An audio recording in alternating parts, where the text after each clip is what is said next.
All right. Hey, everybody. This is Darren, Lunas with Luke. We are going to get into part of chapter 5 and a little bit of chapter 6 today of the book of Acts, reading along with Dr. Willie James Jennings. So, hope you are able to enjoy this and get something out of it. So, last week we talked about the story of Ananias and Sapphira a little bit, and so we're going on right after that story here. And let me put it up on the screen. So this is the text from the book of Acts in the New Revised Standard Version. All right. Then the high priest took action. He and all who were with him, this is the sect of the Sadducees, being filled with jealousy, arrested the apostles and put them in the public prison. I don't know if I can, how can I get rid of this thing? Sorry. Yeah, put them in the public prison. But during the night, an angel of the Lord opened the prison doors, brought them out, and said, "Go, stand in the temple and tell the people the whole message about this life." When they heard this, they entered the temple at daybreak and went on with their teaching. When the high priest and those with him arrived, they called together the council and the whole body of the elders of Israel and sent to the prison to have them brought. But when the temple police went there, they did not find them in prison. So they returned and reported, "We found the prison securely locked and the guards standing at the doors. But when we opened them, we found no one inside." Now, when the captain of the temple and the chief priest heard these words, they were perplexed about them, wondering what might be going on. Then someone arrived and announced, "Look, the men whom you put in prison are standing in the temple and teaching the people." Then the captain went with the temple police and brought them, but without violence, for they were afraid of being stoned by the people. When they had brought them, they had them stand before the council. The high priest questioned them, saying, "We gave you strict orders not to teach in this name, yet you have filled Jerusalem with your teaching, and you are determined to bring this man's blood on us." But Peter and the apostles answered, "We must obey God rather than any human authority. The God of our ancestors raised up Jesus, whom you had killed by hanging him on a tree. God exalted him at his right hand as leader and savior, that he might give repentance to Israel and forgiveness of sins. And we are witnesses to these things. And so it is, the Holy Spirit whom God has given to those who obey him."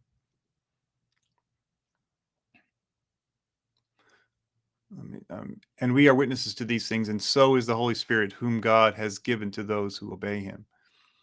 When they heard this, they were enraged and wanted to kill them. But a Pharisee in the council named Gamaliel, a teacher of the law, respected by all the people, stood up and ordered the men to be put outside for a short time. Then he said to them, "Fellow Israelites, consider carefully what you propose to do to these men.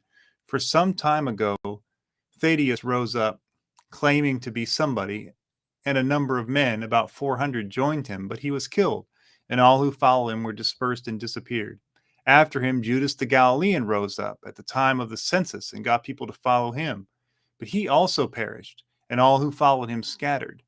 So in the present case, I tell you, keep away from these men and let them alone, because if this plan or this undertaking is of human origin, it will fail. But if it is of God, you will not be able to overthrow them. In that case, you may even be found fighting against God." They were convinced by him, and when they had called in the apostles, they had them flogged. Then they ordered them not to speak in the name of Jesus and let them go. As they left the council, they rejoiced that they were considered worthy to suffer dishonor for the sake of the name. And every day in the temple and at home, they did not cease to teach and proclaim Jesus, the Messiah. Right. Yeah, there you go. Oh, I see Mark's here. All right.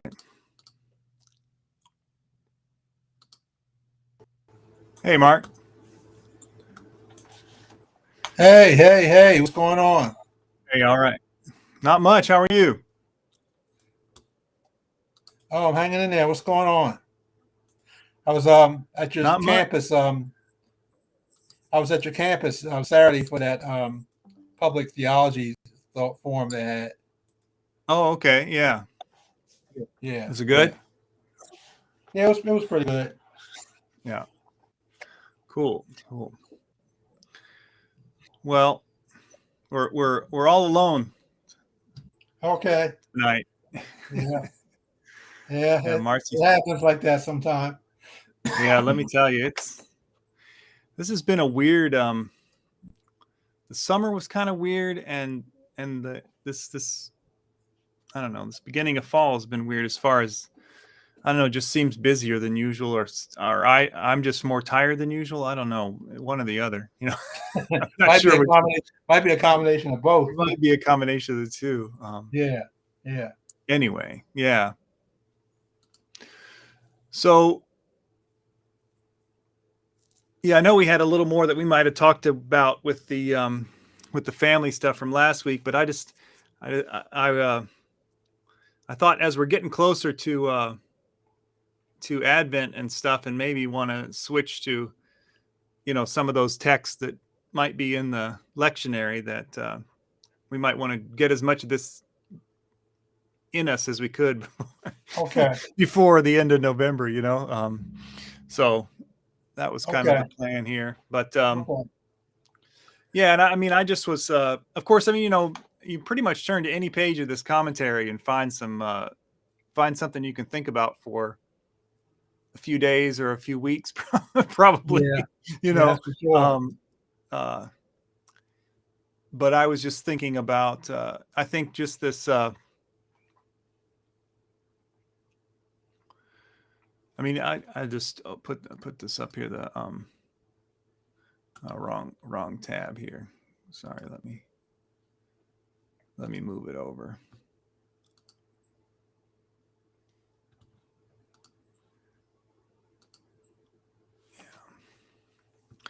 So I mean, he's just picking up again on the scene of them being captured, incarcerated, Yeah, whipping. Um, he said, and again, similar to what he said about the prison, the prisoner. He said the church has rarely remembered these other characteristics of the apostles' unity. Um, they are united in proclamation and in hmm power, but hmm they are also apostles precisely because they are incarcerated and exactly because they are threatened and whipped. Um, these actions of torture are bound to the actions of liberation as the full-orbed reality of following Jesus. Um, yeah. that sentence right there. These acts of torture are bound to the actions of liberation as a full or reality of following Jesus. I mean, that's some heavy stuff right there. I mean, Right. what I mean, Yeah. Yeah. I can. I mean, you're saying, wait a minute, Yeah. that's not what I signed up for. Yeah. As Yeah. I, when I decided to join this Yeah. Christian movement. Yeah. And I think we don't really, I think we don't really wrestle enough with. I mean, um, obviously, no one wants to be in a situation where they're tortured. I mean, Tortured and incarcerated, I mean right? that's Yeah, clear. And I yeah, think that I guess maybe the thing is that one argument is we're in a different place now. Can we make the argument that I don't know, like the state has become so much more benevolent that good people don't have to worry about being that's tortured true. anymore. The, the Um, the the opposite pole of that is that if I mean Jennings is clear that empire is an issue. I mean yeah, that's clear. So the opposite pole of that is that we're punking out in terms of challenging empire. right, right, right. Yeah, and I think that's the balance we have to figure out. Are yeah have have things advanced so far in our favor that we can be free to express ourselves and you know, or whatever, without Mhm. fear Yeah. of these repercussions? Or have we just accommodated ourselves to such a degree that we fly under, you know, we fly under the radar of the state to a certain Right. degree? And Right. um yeah, I mean, I think Jennings is going to push us repeatedly to think the second the second of those two things, that, you know, Yeah. that we are closer to the position of accommodating and more forgetful of these aspects that you of unity, that, Right. you know, And that were so common of the early followers, but uh-huh. less And you know, common. and I think, you know, we're always being warned. We saw that in the Old Testament with the classical prophets, that the Yeah. classical prophets were politically, theologically, and economically independent from the state, so Hmm. therefore they could proclaim truth Yeah. because they were independent. They weren't on the payroll. That getting on the payroll, or in this case, getting allegiance with the state, is a dangerous thing because Hmm. you lose some credibility. Right. Right. Yeah. Which is the dangers of this whole Christian nationalism, is that when you're in bed with the flag, Right. you can't. It's difficult to speak, to be prophetic. Yeah. Yeah. Well, and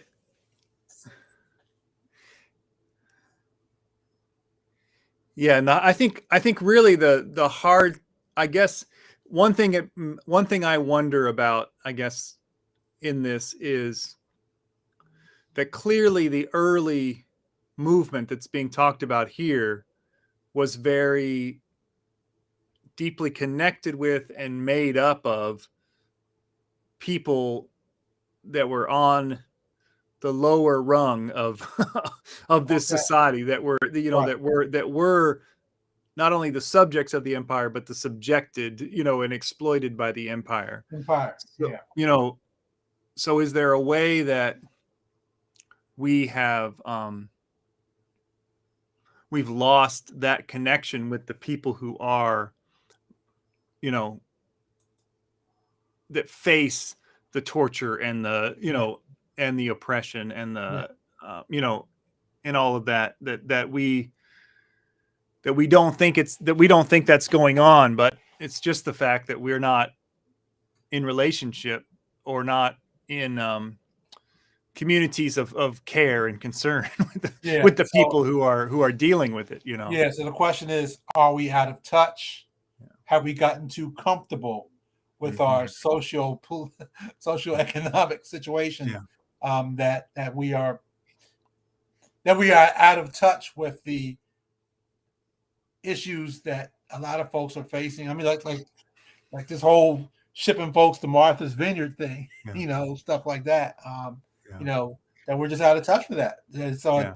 so that, you know, for those communities that are going through that, yeah, they understand it, but Right. to your average Joe living here in Richmond, you know, you know, who lives in the West End and is Yeah. $400,000 house. I mean, Yeah.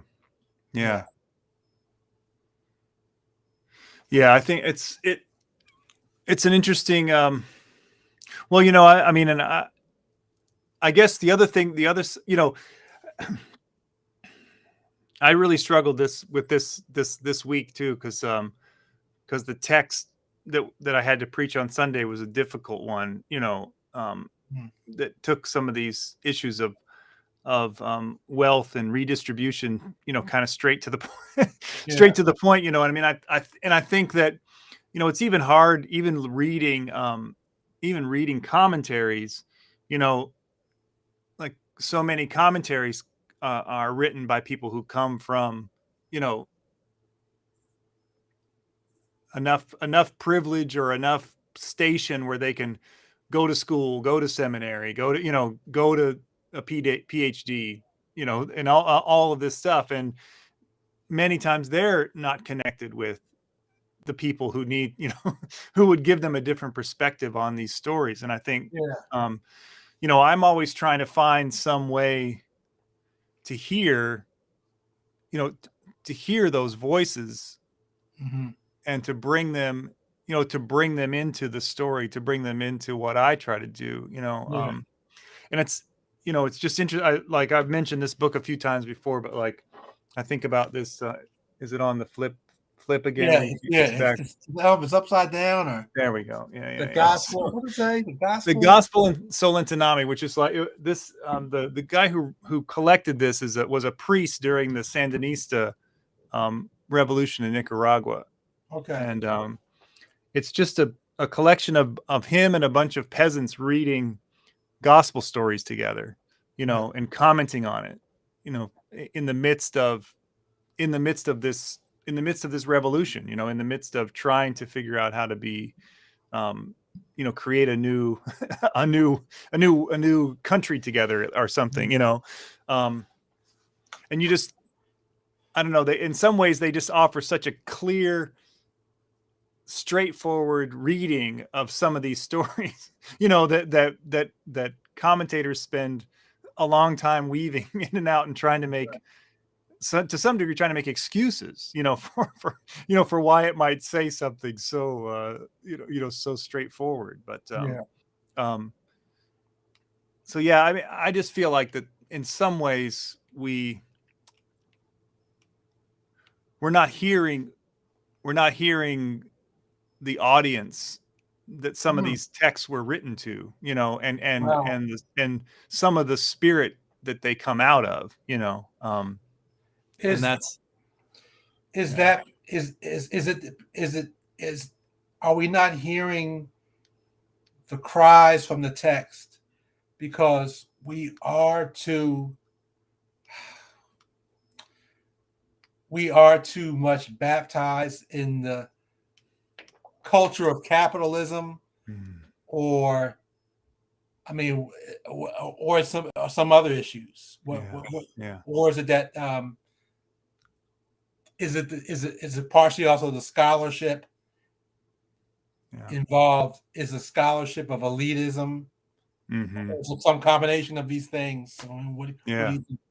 I mean, I think to some degree, like, it's not only our scholarship about the biblical text, I mean, our whole understanding of the world is so shaped by a certain elite strata of people, no matter what no matter what our beliefs, our political understandings, they're still shaped by a large part the media that we consume, and most of the media we consume is from an elite point of view. I mean, whether you're listening to Tucker Carlson or whatever what's the woman who's on him, Are you talking comes on 9 o'clock? Yeah. yeah, It was Joy. What's her name? She's on MSNBC. I can't think of her name. yeah, Joe, whether you listen to her or Rachel Maddow is who I was Rachel thinking of. Maddow. Yeah.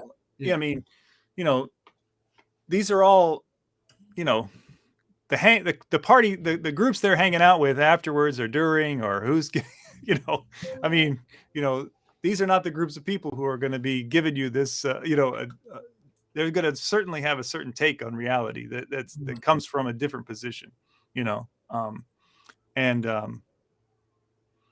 yeah.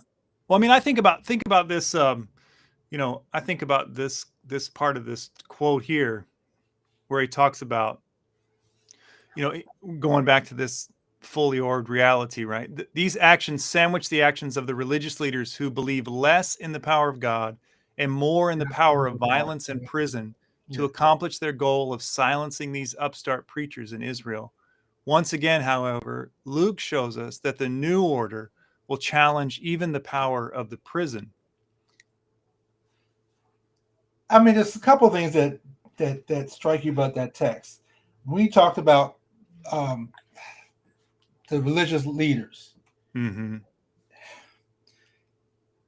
It's almost as if,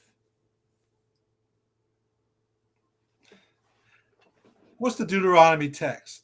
A wandering Aramean was my father. Yeah, yeah. and that, if I understand, that was passed down from generation to generation orally, so that every generation identified with the fact that they were a bunch of nobodies that wandered through the land and were oppressed. Mm-hmm. So have these religious leaders forgotten that? Are they so caught up in their own elitism and their own comfort of being sanctioned by the Rome and the League of Rome? They've forgotten that their past. A wandering Aramean was my father. Right. Right. Yeah.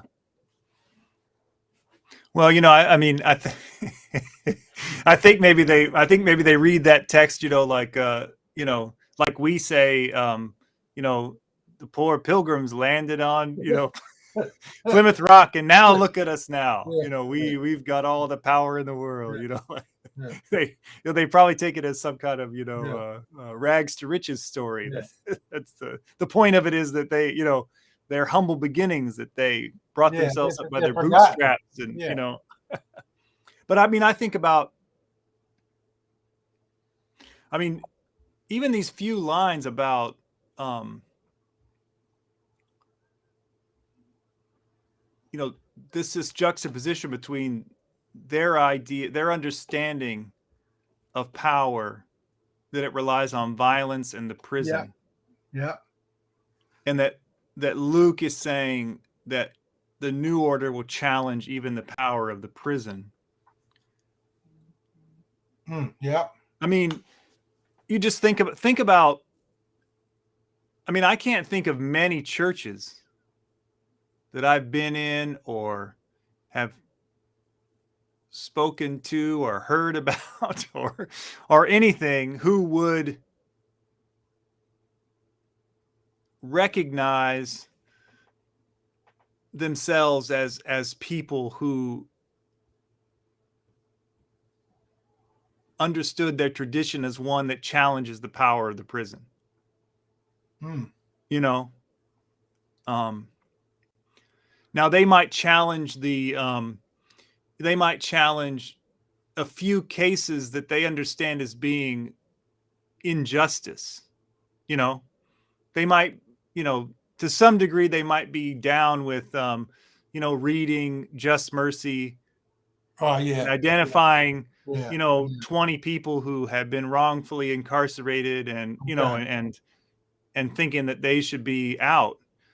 But that's a far cry from thinking that the power of the system itself of imprisonment has been challenged. You know, those are two, you know, those are two different things, you know, because we get into a whole, you know, I mean, a whole understanding of criminality. Yeah. And that's another thing interesting about, you know, about earlier in the text. You know, he's basically challenging in many ways the who gets to decide who's a criminal, who gets to decide who's a sinner, who gets to decide what should be done with those people, you know. And I think over and over again, you know, it's saying like, you know, we can't imprison these people. They're going to become the main people in our movement. Movement. Yeah. We can't have these prisons, because that's taking up all the people that might be a part of, that actually Movement. might be a part of our movement, you know. And I thought about that this piece that he says about if I get my phone to come back, who believe less in the power of God and more in the power of violence. In terms of, how can I say this? As we look at sometimes the church,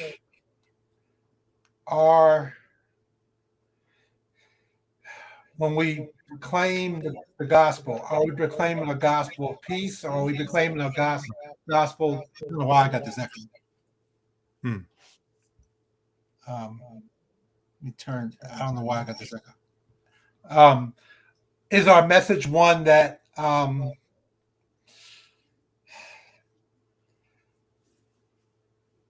that's not gentle but violent? In other words, I heard one minister say that the gospel should not be about condemnation, but you hear a lot of condemning people that you're bad, you're evil, you got to get right. So is it a message of the hammer and not a message of the dove? Right. Right. Yeah. Well, I mean, what's troubling to me on the white liberal side, I'll just say, like on the white liberal side, I think that there's a lot of talk about peace, and desire to present yourselves as a people who are longing for peace. But we don't. I mean, most churches, again, I'll say, don't question how, year after year, we take money away from social programs and we give it to the police. Yeah. We take money away from feeding people and give it to the military. Yeah. We don't have our education system basically either prepares people of a certain class to either go to prison or go to the military as their key options, Options, choice, right? out in life. And I mean, and the thing about it is that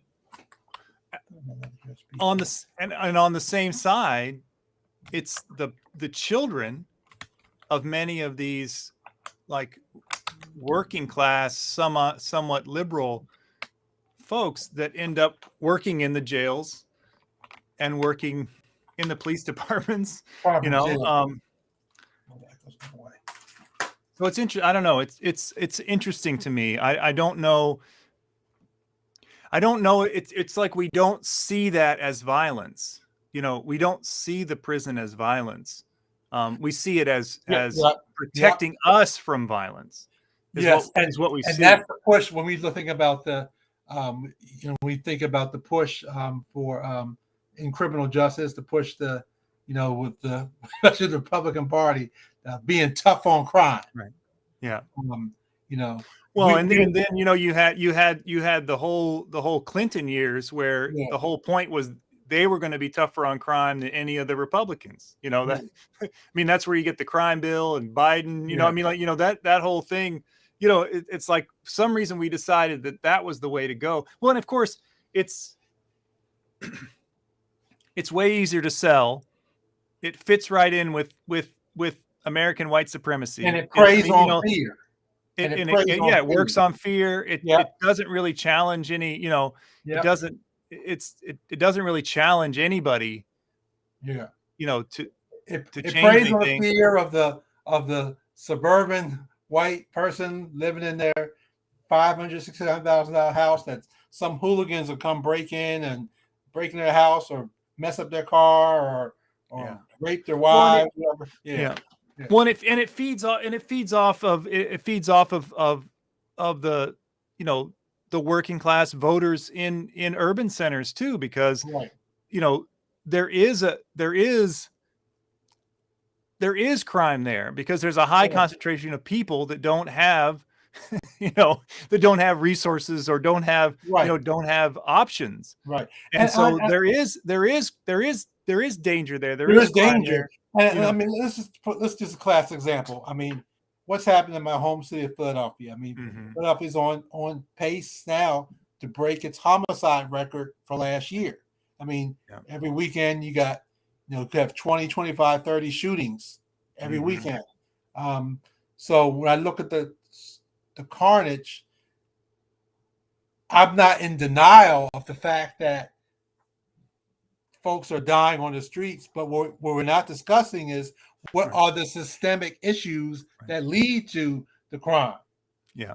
And what are the programs and what are the practices that people have put in place in those very communities that they know actually work? To combat crime.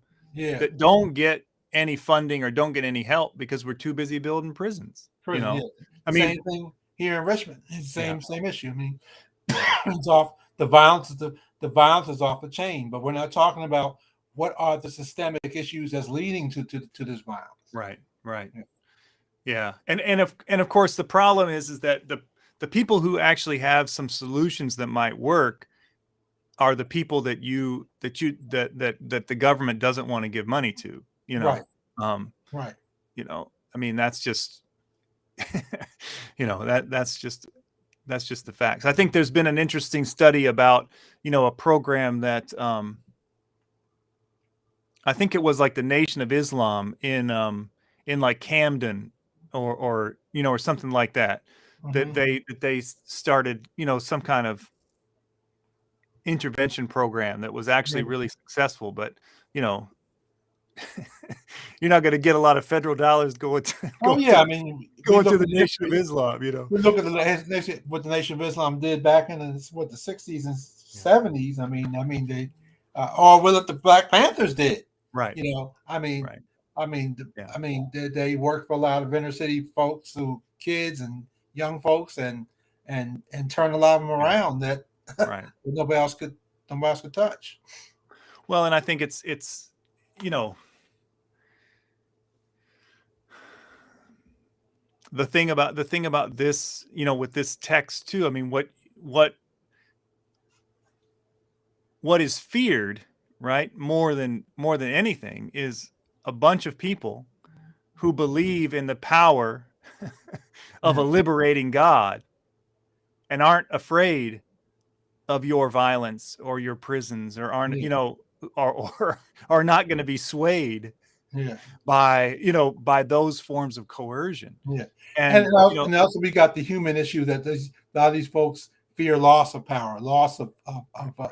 loss. There's the fear of loss. Yeah, So yeah, that's an issue yeah, too. yeah. Well, and I think he talking about these. Well, he talks about the Gamaliel character Yeah, in here, and yeah, yeah, and these folks. I mean, and so I mean, and unfortunately, unfortunately, I think that many of us in the middle class and upper class churches find ourselves in the same position. We collude with our class more than we do our um, you know Christian consciences or our Christian brothers and sisters. yeah. We I can't remember exactly how he words it in here. Um,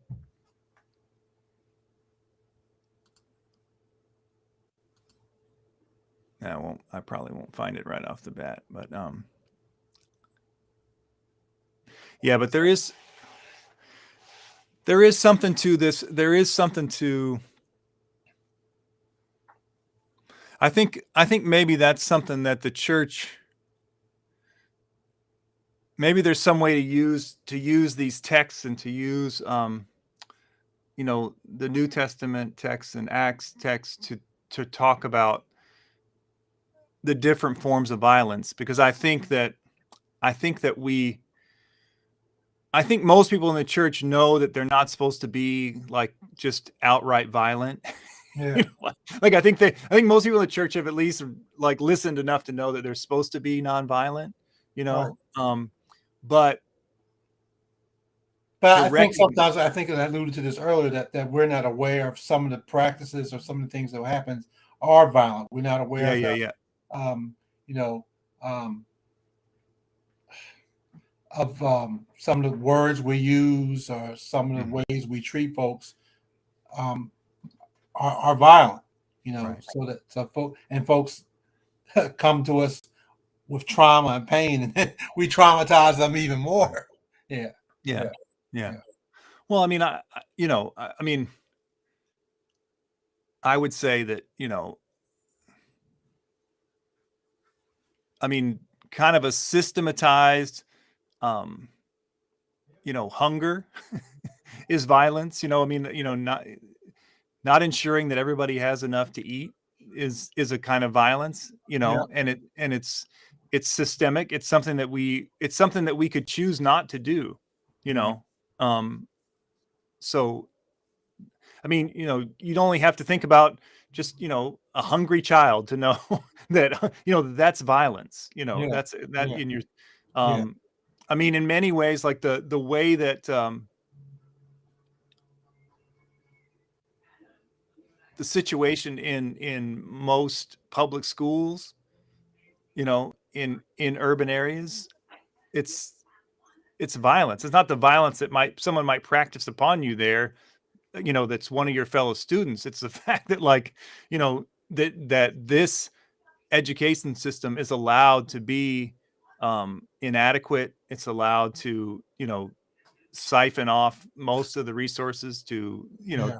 to other places. It's been intentionally defunded Right. by, state governments, and for, you know, for a long, long time. Well, specifically since, let's say, the late 60s, early 70s, Yeah. Yeah. as all deliberate speed caught up to Yeah. Yeah. to allowing other people into your schools, Yeah. Yeah. and then, I mean, uh, just the and I think, like this text suggests, I mean, whether we like it or not, I mean, the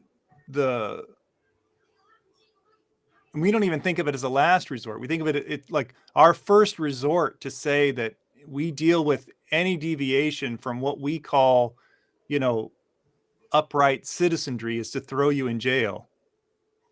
I mean, Yeah. that's violence. I mean, that's Yeah. just, that's the housing people away from their family and community Yeah. is violence. Well, I mean, the person inside and the person outside. Yeah. When I think, I think a classic example of violence is Uvalde, Texas, where we know what happened with the school shooting, but then the aftermath of how those folks were, their concerns weren't heard. The Right. process to me has Right. been, I mean, Right. nobody is standing up for the rights of that community, and those are all poor brown folk, Right. anyway. So Yeah. I mean, they were double violated. Right. With what happened down there. So yeah. Well, and the violence exercised on them, because, for some of them that don't have papers, Right. the precarity, the fear, I mean, it's just, yeah. I mean, I think that, we should be a little more aware of all of the violence that we participate in. Yeah. In our own ways, without Yeah. and be a little bit more honest about the call to nonviolence in the midst of all of this. I mean, and then, that's not even getting into what our military does in our name, Yeah. around the world, and I what. mean, we covered this whole undocumented thing. I mean, yeah, I saw the statistic that 73% of all the people who work in the food on farms that feed us are undocumented. Right. So they're undocumented.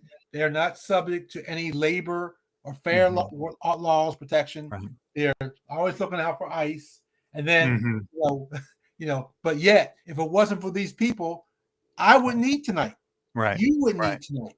Right. Right. Most Americans don't understand that. Yeah. Because they're not there picking greens, Right. or shucking corn, or whatever they do to get the food. They're not doing it. Yeah. Well, and yeah, and the layers. I mean, and there's so many cases of the of abuse, sexual, physical abuse that happens in those settings, because that no one can report anything that's going on. Yeah. Just I mean, yeah, I think that we're in an interest. We have an interesting way of looking past all of that. Because we've gotten so comfortable with violence that that it's okay. Yeah. It's okay. Yeah. No, it's okay. So Yeah. we've become so numb to it. Yeah. Yeah. Huh. And you think about, you talked about Advent. We're going into the season in which the ultimate expression of all vulnerability is the baby in the manger. Right. And we're heading down that road. This is the ultimate expression of vulnerability that the church can proclaim, can lift up. Mm-hmm. And then we compare that to to what we're talking about now. It's just yeah. Yeah, exactly. Exactly. Yeah. Well, and I think the thing we miss too is that, as part of the thing that part of what Jesus is doing as he grows, and the whole point of confrontation in Jerusalem, is that he is opposing this violence that the religious leaders and the rulers of that dominate from that place are subjecting the people to. Too. You know, Yeah, exactly. and he's got, I mean, he doesn't go there for his own sake, Yeah, like because like there's some kind of preordained way that things have to happen. yeah, It's because he has to confront um, you know, the situation there. yeah. Um, but yeah. Yeah. Well, let me there's one more of these quotes about violence that I think is Okay. pretty this is um it says here, they cannot imagine God's own political action embodied in the common, and consequently they cannot hear God calling them to come and join this movement. Speaking about the religious leaders having the disciples flogged, as they watch. So they watch as the disciples, as the apostles are whipped, and wonder what will become of them. It is precisely this inability to see God's own political action in the concrete actions of the common that enables us to watch casually the perpetuation of violence without being moved to action. In our time, we have been inundated by the fantasy of violence through ubiquitous media, on and on he goes. But I think Yeah. this idea here of the idea that we can't see kind of the materialization or the grounding of what God is doing, um, unless it takes on a form that we are comfortable with or familiar with. Yeah. You Yeah. know, Right. um, you know, Which, which uh, goes back to what I was saying earlier. We've become too comfortable in our social, economic, whatever status that we're blinded. We can't see. yeah. Well, and I think this is this is what we've said a number of times since 2020. Since the uprisings in the street. Is that we, many in the church, were unable to see the movement for justice and for liberation, and even a call to abolish Yeah. prisons and that sort of that is clearly tied into much of what the Spirit is doing here in Acts. Yeah. And we were unable to see it because it was materialized, it was manifested in people and in places that we didn't think were Yeah. right. And so, well, to be quite frank, we sat and watched them get pelted with rubber bullets. We sat and watched them Yeah. get gassed, Yeah. in the street, and didn't consider that violence. We just considered that violence if they broke a window, or painted a statue or something like Yeah. that. That was You the know, violence that we were concerned about. I was thinking, when we think about what was the thing that when Trump held the Bible up that Oh yeah, square, yeah, yeah. and what The that Bible that walk. yeah that the we that for many folks, I mean, they weren't outraged with how the crowd was treated, how the soldiers, how the police Right. and then that final act of violence that he did, Yeah. that there wasn't a whole lot of outrage Right. about that because we've become so comfortable. So that leads me to the question that we're talking about again, hermeneutics from below. Mm-hmm. So how do we when we're how do we encourage, whether it's through teaching or in preaching, wherever, more of a hermeneutics from below? How do we do that? Yeah. I think it's difficult because I think you this might get me in trouble a little bit. So because I mean, I think that we have been so inundated in the church with kind of the male white perspective, that it's only in the last 40, 50 years, maybe 40 years, in the mainstream that we've been exposed to female and then other people's background, people with other backgrounds, voices and Yeah. concerns. And that's why you often hear me say that I think womanist theology is Right. a breath of fresh air. Yeah. We had the feminist theology when in the 70s. Yeah. People like Letty Russell, but now you have folks like Renita Weems, and you have other folk who espouse a womanist theology. Dr. Katie Cannon. Yeah. I mean that is a fresh, Yeah. a breath of fresh air. Right. And we need more of that. We need more scholarship from below. Yeah. Well, now I'm going to say the thing that might get me in trouble. Uh-oh. Well, just because I think, part of the issue that we get into that worries me is, and this comes from our culture, I think, is that we automatically assume that a multiplicity of representation, automatically means that we're hearing from the underside, because, we can hear from, well, how do I say it in a, don't pull no punches. Go ahead. Yeah. Go ahead.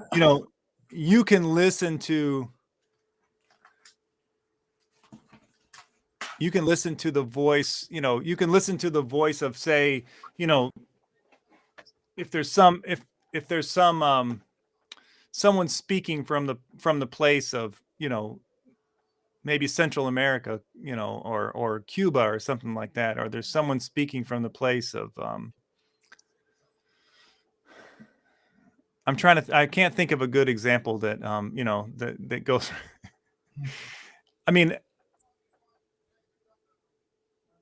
like we just the Presbyterian Church just put out, the Outlook magazine just put out an issue called Trust Black Women, highlighting Black women, womanist and some Black women's voices in the, in the denomination.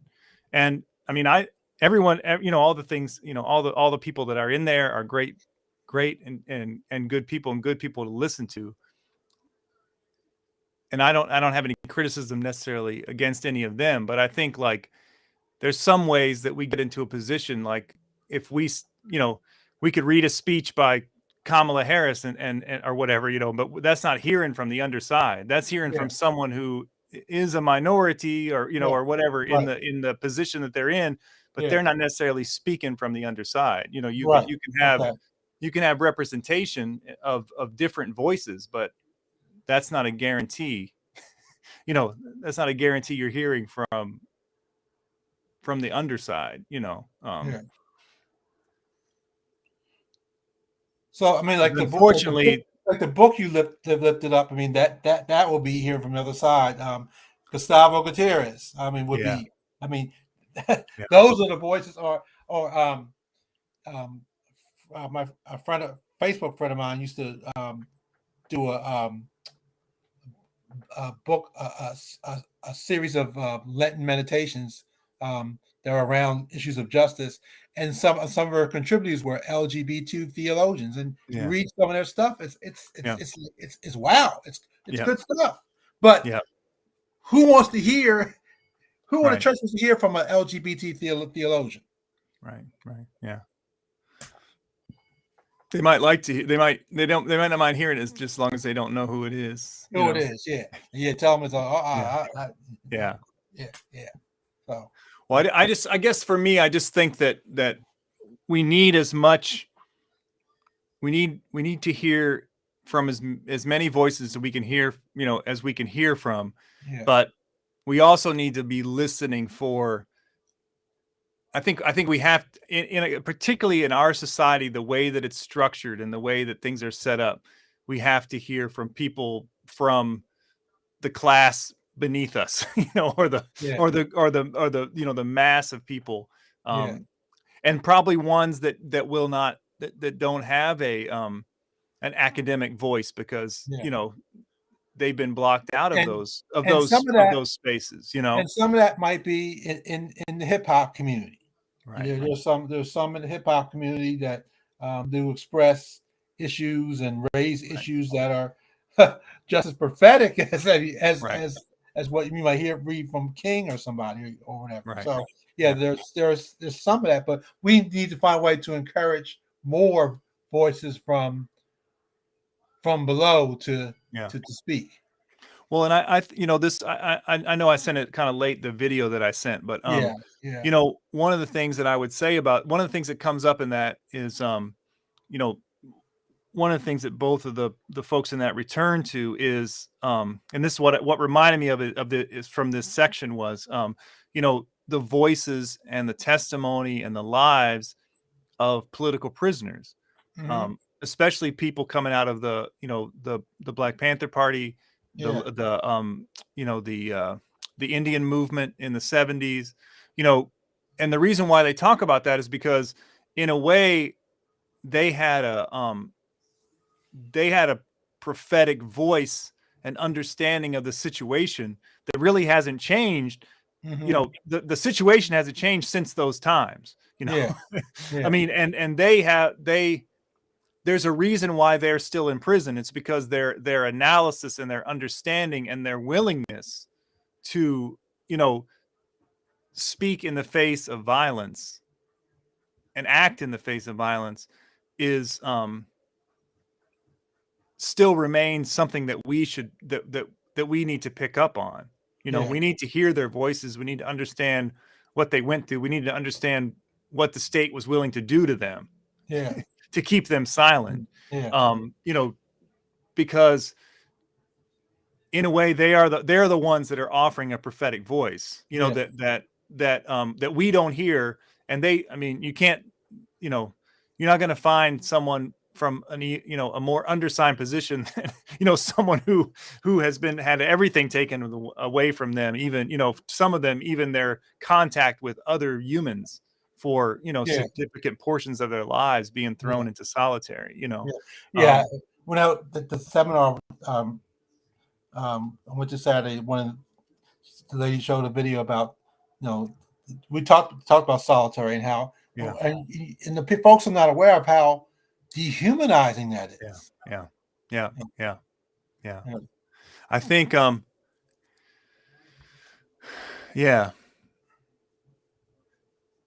don't know what else to say about that. I think it's I think sometime in the next, sometime coming up soon, Mumia Abu Jamal has a potential to get some new evidence heard. Okay. Of people basically, witnesses being coerced and all the way, basically just how corrupt his trial was and all of that, all of that all throughout. I mean, and this is the other thing. I mean, obviously, people have problems with people who may have done something that they consider a crime, but a lot of these folks were framed for what they're in. And we don't. And we are so quick to take the side of the state and not see that there may be some issues from those who were on the other side. That there was maybe some of we're not quick to take up their banner. Well, and I think one of the things from these texts too is that I think that the one thing I try to talk about a little bit, whenever I talk about these texts is, they did commit crimes, like by the laws of the people, they were doing wrong. Right. Like Jesus was being seditious. Right. I mean, so like even people who have been convicted of crimes rightfully, I mean, who whose laws do you want to follow? You know what Yeah. I mean? Yeah.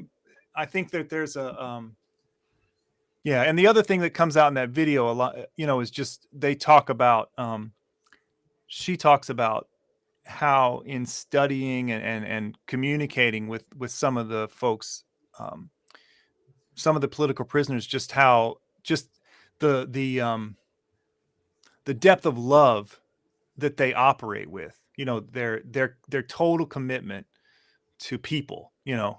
and that's what they're, that love that kind of is what drives, how they interact and how they are, even after being locked away for, some of them, 30, 40 years now, I mean, Yeah. like Yeah.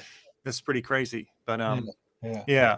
And I think that's another thing, this other thing of these concrete actions of political actions of God in the concrete actions of the common. That there's things that God is doing in places that we're not willing to look, Yeah. that we need to look for to find examples of loving, Yeah. of concrete loving Well, that I think we're, I heard somebody say that we talk about the political actions.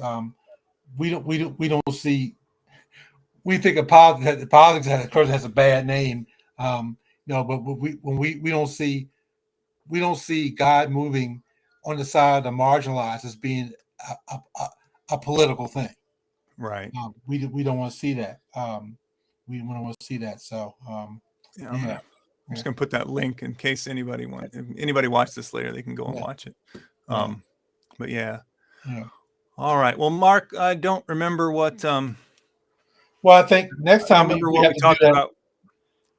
Well, we didn't get into chapter 6, the diaspora issue, the diaspora. Yeah, that's a good one too. You want to do that? Do that next week, diaspora and the issue with Yeah, we'll Stephen? see. We'll see what. We'll see how we can do it. Yeah. Okay.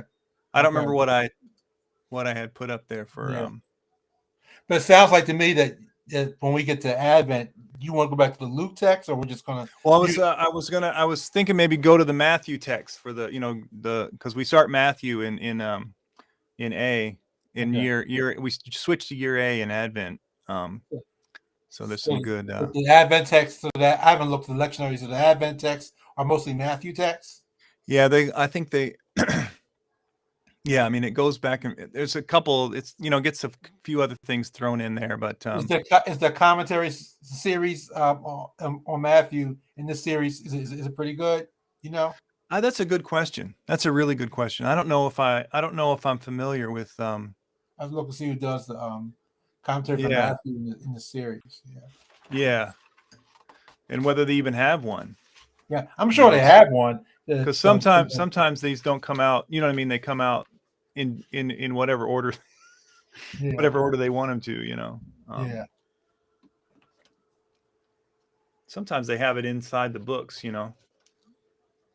Like the rest of the titles. What's the name of this commentary series? This is Belief series. I have to see who the writer is for Belief series, and I know that there's one.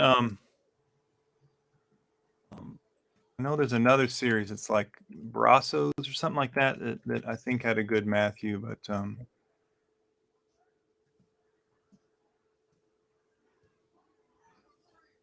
it's not going to be as good as Willie. That's the problem. Yeah. Let's see. It's it's Anna. It's Anna Case. Anna Case Winters. You know her? Yeah, she's at McCormick, I think, seminary. How do I know her? I know her from something. Yeah,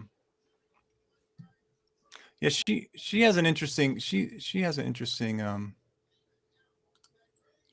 I can tell you one of the more interesting commentaries on Matthew is called Matthew at the Margins. Really? And it's by a guy who does a lot of work on New Testament and Empire. Warren Carter is his name. Yeah.